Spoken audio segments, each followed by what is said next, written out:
Assalamualaikum warahmatullahi wabarakatuh. Selamat pagi, salam sejahtera buat kita semua. Terima kasih pimpinan. Selamat pagi Bapak Ibu yang terhormat semua. Perkenalkan saya Agus Sarwono, salah satu member dari Koalisi MBG Watch. Saya hari ini tidak sendiri teman-teman. Saya dari Transparansi Internasional Indonesia bersama rekan saya Ibu Iza dan Mas Bagus dan Mas Rido. Dan selebihnya teman-teman bisa langsung memperkenalkan. Terima kasih pimpinan. Izinkan kami sampaikan beberapa poin dalam konteks temuan kami di lapangan begitu ya. Dalam kajian kami setidaknya sudah meluncurkan tahun lalu, tepatnya tanggal 30 Juni 2025 begitu ya. Kami sudah luncurkan kajian yang berkaitan langsung dengan risiko korupsi dalam program makan bergizi gratis. Peristiwa apa yang terjadi di awal Juni 2026 tidak ada yang salah dalam kajian kami. Semuanya sama persis dengan apa yang kami sampaikan dalam kajian kami. Mulai dari tata kelola program makan bergizi gratis yang punya risiko sangat besar. Pertama adalah tidak punya baseline studies. Dalam kacamata program, kami di kawan-kawan koalisi masyarakat sipil itu selalu berpikir ketika kita mau menyusun sebuah program, ada baseline-nya. Saya kasih contoh yang sangat sederhana. Kalau yang kita intervensi katakanlah anak yang kemudian berat badannya hanya 27 kg, kemudian kita intervensi setahun, dia mengalami peningkatan.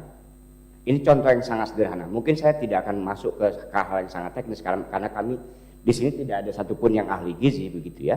Tapi dalam perspektif kami, baseline studies itu penting. Feasibility studies itu sangat penting gitu ya. Kedua, itu bicara soal risiko korupsinya. Karena lagi-lagi badan ini kan baru berdiri di Agustus 2024 begitu ya. Regulasinya bentuknya apa? Peraturan Presiden. Mas Ibnu nanti boleh bantu elaborasi dalam perspektif hukum gitu ya. Apakah badan baru dengan regulasi dalam bentuk perpres kemudian mengelola anggaran yang sangat besar itu cukup oke begitu ya. Kedua, BGN bekerja 10 bulan setidaknya tanpa regulasi teman-teman. Kenapa? Karena perpres program itu baru desain di tengah November. Artinya dia 10 bulan bekerja tanpa program sama sekali, begitu. Dari apa yang terjadi oleh ketua BGN dan wakil ketua BGN itu sudah kami prediksi sejak di awal. Ada konflik kepentingan, ada pengadaan yang non esensial jauh lebih besar dan lebih banyak anggarannya jika dibandingkan dengan pengadaan yang berkaitan langsung dengan para penerima manfaat, begitu ya. Transparansi Internasional tentu akan melihat dari perspektif tata kelola. Risiko konflik kepentingan tidak punya sama sekali. Dan kita tahu persis apa yang terjadi. Ada praktik jual beli SPPG begitu ya. Ada banyak keterlibatan kelompok-kelompok kepentingan yang kemudian punya SPPG. Ada polisi, ada tentara, dan juga ada teman-teman yang di partai politik pun punya SPPG. Begitu ya. Tim-tim pemenangan pun juga punya SPPG begitu. Artinya bahkan Pak Soni sampaikan ketika itu, saya nggak punya dapur, yang mengelola adalah anak saya, begitu ya. Dalam konteks konflik kepentingan itu horizontal dan vertikal. Bahkan saya kenal hari ini dengan Mas Media dan Mbak Emi ketika saya jadi pejabat publik di kemudian hari dan kemudian saya memanfaatkan dalam tanda kutip pertemanan saya untuk mendapatkan keuntungan saya, itu masuk kategori konflik kepentingan dan haram hukumnya dalam konteks anti korupsi begitu. Maka challenge hari ini adalah perlu ada evaluasi total begitu ya. Nah, untuk menuju ke evaluasi total, maka sudah sepatutnya proyek makan bergizi gratis ini harus dihentikan. Tidak ada alasan penguat apapun untuk melanjutkan program makan bergizi gratis. 3 pimpinan BGN sudah ditetapkan sebagai tersangka, dan juga yang lain gitu ya. Setidaknya sudah 7 orang yang sudah ditetapkan sebagai tersangka begitu.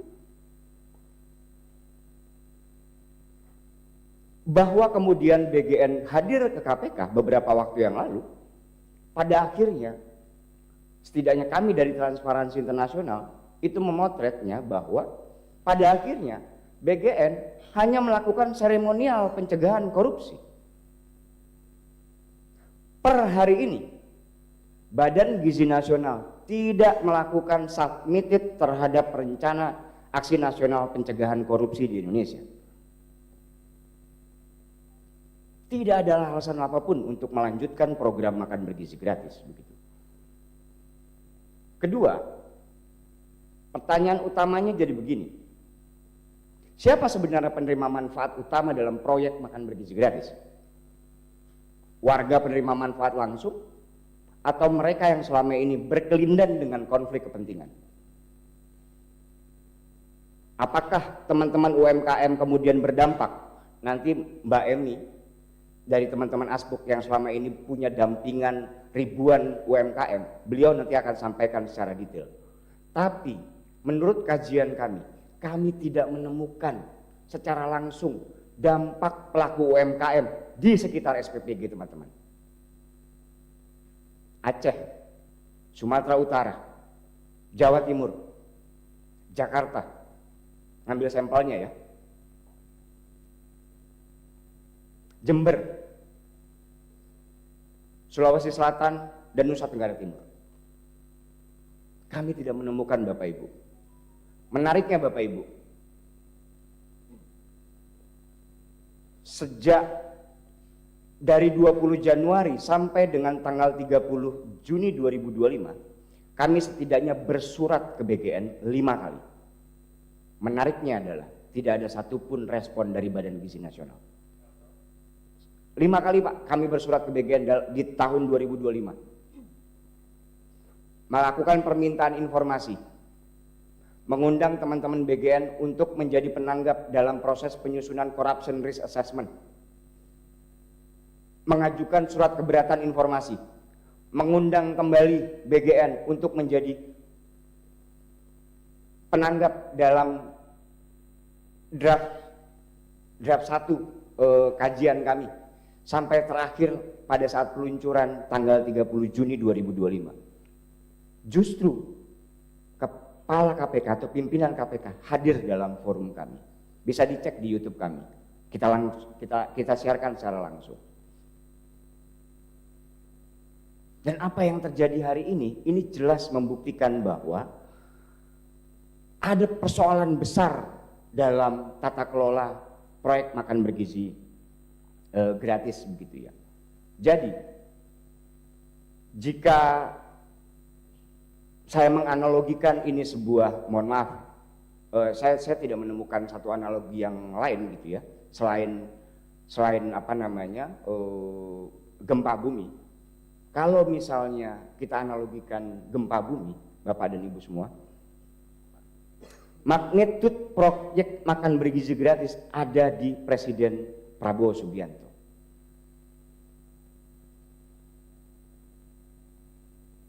Kenapa? Beliau harusnya mulai refleksi, bertanya kepada diri sendiri, benarkah program yang sudah kita luncurkan ini bermanfaat bagi publik?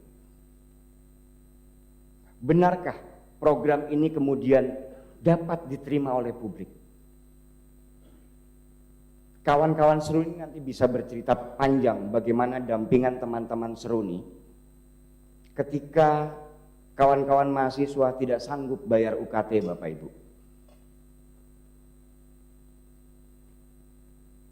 Terakhir, tentu kami dari Koalisi Masyarakat Sipil mengharapkan teman-teman di Komisi 9 DPR RI untuk bersikap tegas dan keras terhadap pemerintah.